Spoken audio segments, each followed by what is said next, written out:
पहला सवाल ये है कि आप इस मैनिफेस्टो में क्या अहम बातें देखते हैं? सबसे बड़ी बात है जो एक जिम्मेवार दल और एक प्रकार से गंभीरतापूर्वक जिसको आगे भी सरकार चलाने की जिम्मेवारी मिलने वाली है, ये पक्का है। उसका जितना मैच्योर्ड मैनिफेस्टो होना चाहिए उतना ये मैच्योर्ड मैनिफेस्टो है। इस मैनिफेस्टो में पहली बार हमने यानी 2022 और 2024 इसको हमने विशेष रूप से प्रस्तुत किया है। इसका मतलब कि सरकार की अकाउंटेबिलिटी 5 साल के बाद नहीं, बीच में भी एक बार होगी। ये अपने आप में पहले कोई करता नहीं था और हमने आज़ादी के 75 साल, 75 कदम और पूर्णता के लक्ष्य वाले तय किए हैं। दूसरा हमने कहा है कि 5 साल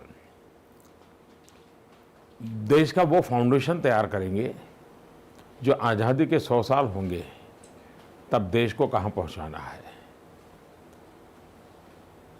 फिर काला धन हो, भ्रष्टाचार हो, देश में बेईमानी हो, इन सारे विषयों को कैसे हैंडल करना, इसकी चर्चा की है।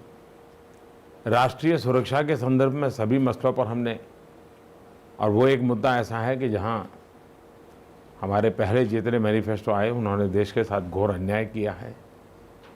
गरीब हो, दलित हो, पीड़ित हो, शोषित हो, वंचित हो, आदिवासी हो, उनके कल्याण के लिए समयबद्ध कार्यक्रम क्या हो, महिलाएं हो, युवा हो, सीनियर सिटीजन हो, उनके तरफ कैसे ध्यान दिया जाए, गांव हो, गरीब हो, किसान हो, उनके जीवन में कैसे बदलाव लाया जाए, और देश को आधुनिकता की तरफ भी ले जाना है। देश में टेक्नोलॉजी का प्रभाव जो रहेगा वो विकास के अनुकूल कैसे हो, सामान्य मानवीय के एस्पिरेशंस के अनुकूल कैसे हो। और 2014 से 2019 हमने जो काम किया वो एक प्रकार से निराशा की गर्त में डूबे हुए देश को बाहर लाना, नए आत्मविश्वास को पैदा करना और सामान्य मानवीय की जो आवश्यकताएं हैं उस पर हमने ध्यान केंद्रित किया। घर चाहिए, बिजली चाहिए, पानी चाहिए, रास्ता चाहिए, उस पर ध्यान आकेंद्रित किया।